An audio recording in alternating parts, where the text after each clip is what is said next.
am Tammy Leisher, and I am here to demonstrate some of the nervous system work that either I've introduced you to in a variety of ways, whether it's been online through my course or it's actually been an in-person training. So I have a chair here next to me, and I'm going to actually demonstrate how these can be done both in a chair and or standing. So you're going to choose where you're going to be. So I'm going to start first with standing. And I think it's important to have both of these available for yourself, because you never know when you're going to be in a position where you can sit and you can actually use a chair to support you. So let's start first with our feet. So I want you to just gently, now hopefully you're either going to be in socks or barefoot. So I want you to start by just shifting your feet, maybe lifting your toes up through the arches and shifting your weight side to side here. So what I want you to do is find your center of balance. And just, if you can practice this and just by listening to my voice versus me talking, that or watching, I guess is what I should say, that would be ideal. So let's just start by just checking in with your body. How are you feeling? And these are not questions for me. They're questions for you to begin to answer. How's your body feeling? And it might be feeling tight and tense on the bottom. You might have a stomach ache, or you might even have a headache. So there's 3 different states to our body, which I'll go into it another time. But even though we have our whole entire body and our systems are all connected, you can still feel things differently. So let's just think about your feet and traveling upward towards your abdominals here. And now as you continue up, how is your breathing? Is your breathing smooth, or does it feel a little what I'm going to call choppy? So maybe your breaths are like going in and out, and it might be a little bit more fragmented. So the connection. So let's first bring our hands to our rib cage. And I want you to think about your lungs being like balloons. So you're inhaling through your nose, and then you're going to exhale. So I want you to allow your belly to expand and grow like a balloon would. And then as you exhale, you're going to release and let that balloon deflate. And again, so you're going to inhale through your nose. And now let the breath, slowly come out of your mouth. So as we're doing these breaths, these should be what I'm going to call not fast. And I'll explain why in just a second. So let's just take 2 more breaths here. And then just gently release it. Now release your arms down by your sides. Continue breathing that nice rhythmic breathing, whatever your breath is for yourself right now. And start by just checking in with your shoulders, maybe rolling. And notice, and I'm going to step closer to the camera because I want you to see that my shoulders are just gently rolling down the back. And again, it's not a big movement. So think about intentional movements. So one more time, rolling them down your back. Now, as you move, we're going to continue with the shoulders here. And I want you to over-exaggerate and bring those shoulders forward and down.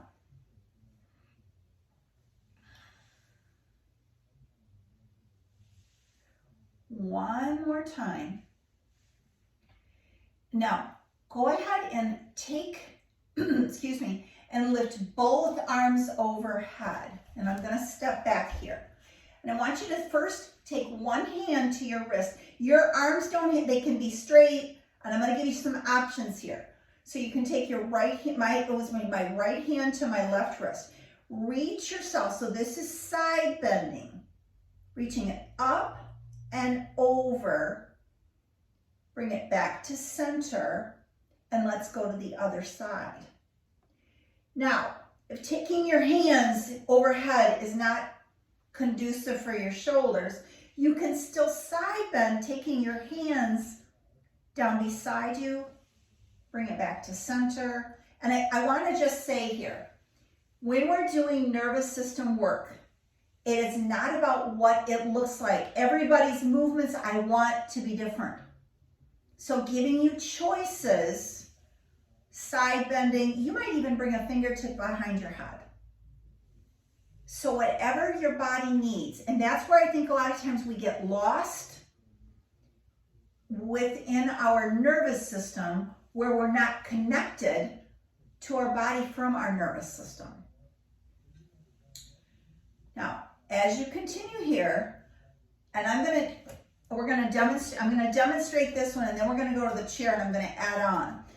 If you have a ball, and when you're going to take the ball and you're going to place it over the soft part, so my diaphragm is like right here, and I want you to think about like your chest bone or the rib cage, like the highest point of your rib cage. Start with the ball, and as you do this, it's going to be light pressure, but what this does is it massages your abdominal cavity and does a few things for you. But it's very calming for your nervous system, because remember, the vagus nerves come down on either side of our neck and come into our abdomen. So you can circle this ball around as big or as small as you want. Then you're going to also make sure that you're going to go in the opposite direction here, rolling that ball around in the opposite direction. Now, if you don't have a ball, what I want you to do is I want you to take your hands and place them over your abdomen, and you're going to start by just making circular motions with your hands. And again, you're going to determine how much pressure are you going to use with your hands. How big is your circle going to be? Like you might get it really big. And then you're going to stop and you're going to repeat and go the opposite direction. So if you think about if you have issues with digestion and bowel movements, massaging your abdominals helps move the colon along. And it's a nice way. So think about the colon, because the colon goes from side to side. And when you're doing that, it stimulates those organs within your body. Now, from here, I'm going to go to the chair, and we're going to demonstrate the ones. I'm going to not include the breath work, and I'm not going to include the rolling of the shoulders, but I want to go back to the feet. So again, you're going to bring your feet to the floor, and you're going to just sit nice and tall so your shoulders are already relaxed and down. And as you do this time, just keep your feet nice and firm on the floor. And we're going to go into the side bending. So again, you can lift your arms up. You can place them on your knees. You can actually take one arm down toward the floor. Maybe that other arm just reaches up and over. So again, remember what I said in the beginning. We're choosing options that are best suited for our body. One more time, taking it up and over. Now, just like we did standing, any of the ball work or the abdominal circling can be done seated as well. So the next ones now can be done seated or standing. And I want you to start by rubbing the palms of your hands together. Create a little bit of friction within the palms of your hands. So you're creating heat between your hands. And as we continue with the heat from our hands here, I want you to take your hands, and I'm going to try and do this. I may have to come closer to the camera, but you're going to place your hands on your neck. And I want you to find the big muscles. So they're called scalenes, or your trapezius, which is the muscles that go down either side of your neck, down into like the upper portion of your back. And I want you to, what we're going to do is, it's called the neck release. And so what we're going to do is you're going to actually take your fingers to what I'm going to call the biggest part of the muscle first. And you're going to actually drag the skin. And as you drag the skin, you're going to turn your head, and you're actually going to kind of look downward toward the floor. from there, you're going to come back to center. Now this time you're going to go in the opposite direction. So you're moving from side to side. And once you learn how to do this practice, this is one of my most favorite things to do. If you're sitting in front of a computer and you have neck tension from watching the computer, or maybe you're driving and you have tension from driving, or maybe that's just where you store your tension in your body. Now, as you come, what you're doing is you're moving up your spine. So you're actually coming up to, it's called the occiput, where your head, so this is the spine and this is your head. And it's the back of the head where you start to have that little indentation. I want you to work your way up to the base of your skull, or that occiput. And once you're there, take your two fingers, and I want you to begin by making circular motions. If you have headaches, the next few things that we're going to do can be really, I like to use the word really, just soothing for your head. So you can massage with your fingers. And now from here, you're going to continue go back to your hands and rub the palms of your hands.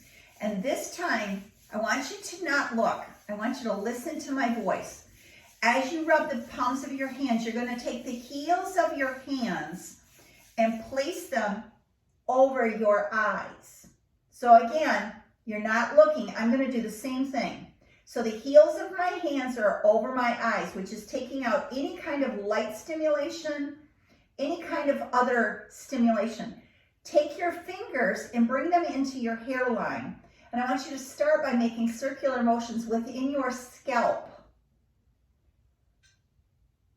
And then also you might add in like your thumbs right at your temples, and begin by making circular motions, maybe your temples or maybe your forehead or your crown.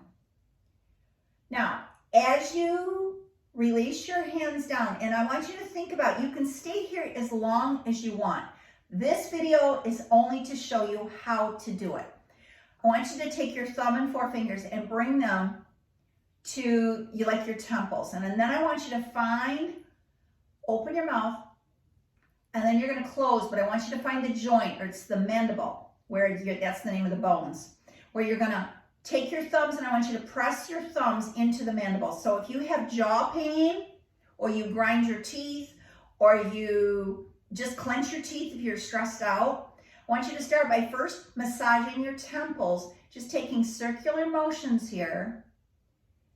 And then maybe you're one of those things that I just said, and maybe start to circle in the joint. But I also want you to include opening your mouth here, really wide. And circle and then close. It's hard for me to talk. I'm going to do it again. So I'm going to open my mouth. I'm going to circle, and sometimes even a little bit of pressure on that joint can feel really good. Now, if your jaw is still achy, I want you to take your fingers and you're going to outline your jawline, and you're going to start by, again, it's that drag and pull. You're going to just drag and pull. And why are we spending so much time on our face, our eyes? Because if you remember from me talking, our eyes are the windows to our soul, which means that we have lots and lots of little nerve endings in our face that are connected to the vagus nerve. So it gives us a lot of stimulation. Now from here, I also want you to think about your neck. So the vagus nerve runs down either side of your neck. You're going to take your hands like you would be doing if you do body brushing. It's the same thing. So it's a lymphatic exercise, and you're going to take your hands and you're going to gently glide them down towards your collarbone, or you might do one side at a time, or I like to sometimes use my fingers on one side and thumbs on the other, but you're just gently massaging. And what that's doing is it's stimulating your vagus nerve, which ultimately all this stuff that we're doing here is what's called down regulating. So you're going from being high to just like these things can activate and help you calm down in a state of where your nervous system is high. So from here, now we're going to try some other things. And you might laugh at me, and that's perfectly fine, and I am actually okay with that. So I want you to first start by thinking about your voice. So anytime we do singing, gargling, you can gargle with water. You can even pretend to gargle, like just like, or it's actually in the nervous system world, it's actually called mouth washing. And so what you do is you think about having something in your mouth, and you're going to make your cheeks really puffy, and you're going to, like you're gargling with something in your mouth. So you move your face around.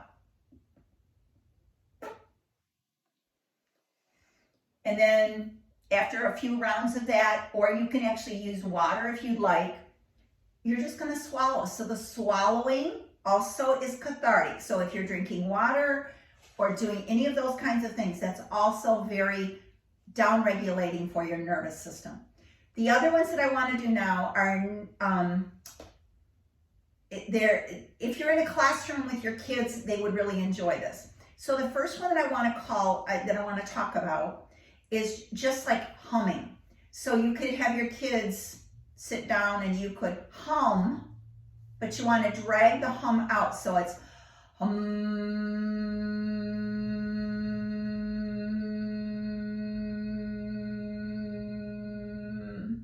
So you're going to drag the humming out, which stimulates the vocal cords, but it also stimulates the vagus nerve, which again is down regulating. There's two more that we're going to do. One of them is just yawning, and we'll talk a little bit more about that in just a second. But the stimulation with yawning can sometimes be down regulating, and sometimes you might not even realize what you're doing when you're doing it. So I want you to think about sounds with your mouth that feel like humming. To me is soothing.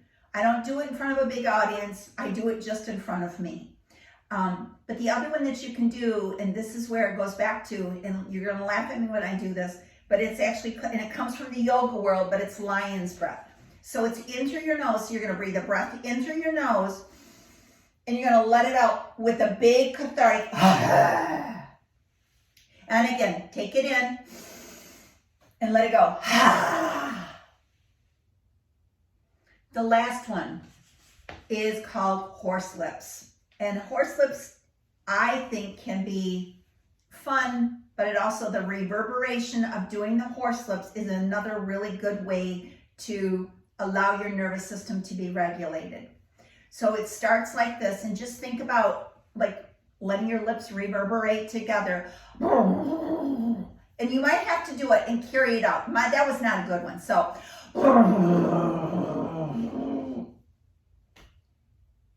you might even find singing, getting in the car and driving with the radio, even though you don't think it's like that, but it can be down regulating for you. A couple other things that I actually like to do is bring your hands, whether you're standing or seated. So we didn't do this standing, but I'm going to actually have you do it now. Is I want you're going to fold yourself forward. So think about folding your body in half.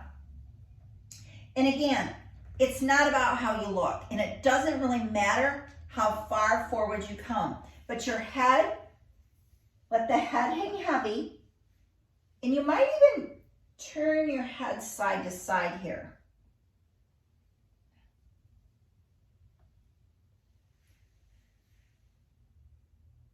Now, as you come up,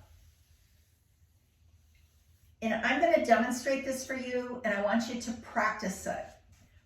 So when we do these next ones, so you're going to add in like a head turn,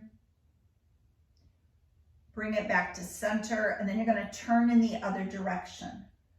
Now this is where it gets a little bit, what I'm going to call deeper for the nervous system. You're going to keep your head forward. So I'm going to face the camera. I am not going to take, my face is not, my direction of my head is not going to change. You're going to not turn. You're going to let your eyes look over to the right, and you're going to keep them there and do until you do one of three things. You're going to either have what I call a double swallow, a sigh, or a yawn.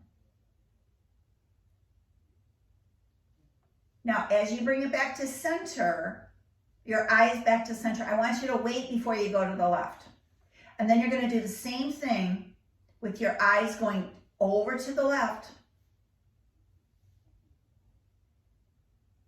And you're going to stay there. Eyes are still going to be looking hard left until you do that. Yawn, double swallow, or sigh. Now, as you bring your head back to center, all of these tools that I've shown you are all, and if you want resources, I'm going to actually tell you a lady that I have done.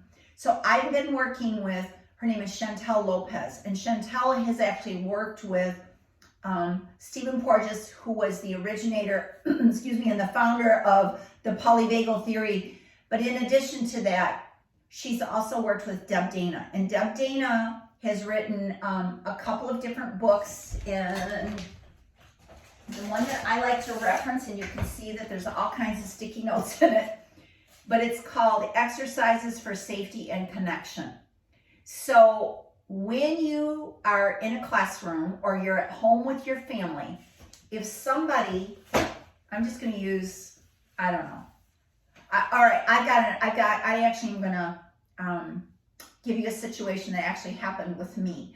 I was with my husband in the car, and I could feel myself. So you can feel it, like once you become in tune to your nervous system, and you probably already are, but when you start to feel like your blood pressure coming up, or you start to feel like you're a little bit aggravated, like he said some things and did some things that just kind of aggravated me. And so rather than explode at him, this is where the behavior change starts to happen.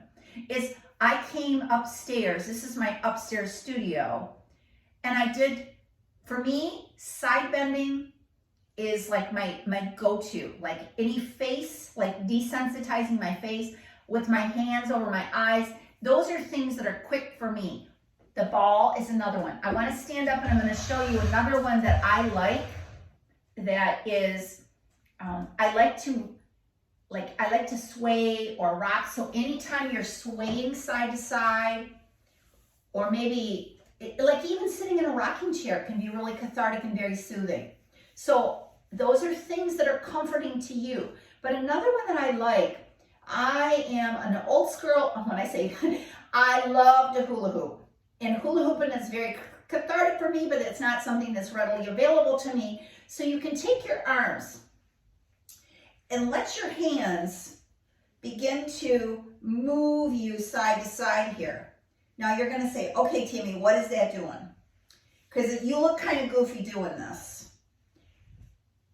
And as you're doing it, so now you're going to add in your head rotation as you're going side to side here. So through the eye movement and the head movement, maybe you speed it up. Maybe you make fists, and so you're hitting like your kidney and your back, lower abdominals here as you're doing it. So again, these are all down regulating, and I don't have time in this video to talk about the benefit. These are all benefit things, and actually I've been so invested in this. I'm actually getting fully certified in it, and by the end of 2023, I'll become what's called a nervous system facilitator, which means I'll be able to train people how to use this work that will help with their communities or wherever they are. But my role right now at a level 1 facilitator is to teach you how to begin to understand the connection between trauma and your nervous system. It is so important to begin to understand that, because whether you're with your family, you're out in public, or you're in a classroom, whether you're teaching fitness classes or you're teaching children, or maybe you're in a meeting, your nervous system co-regulates with other people. So if you've had somebody where you've had an encounter with, let's just say an adult, which is exactly what I described with my husband, where he was elevated, instead of me coming up and getting elevated with him, I chose to change my behavior, to do something different, so I would respond differently to him. That's where the behavior change can start. And I hope through the course of the next few weeks that I'll make some more of these smaller videos that will begin to address some of the other ways that we can do things. So there's things that you can do lying down. This is just one example that I'm starting with you guys right now. So thanks for joining me today. And if you have any questions, you can reach out to me via my website. Some of you are on Instagram or on Facebook with me as well. So please reach out to me if you ask questions. I would love to answer them. So have a great day.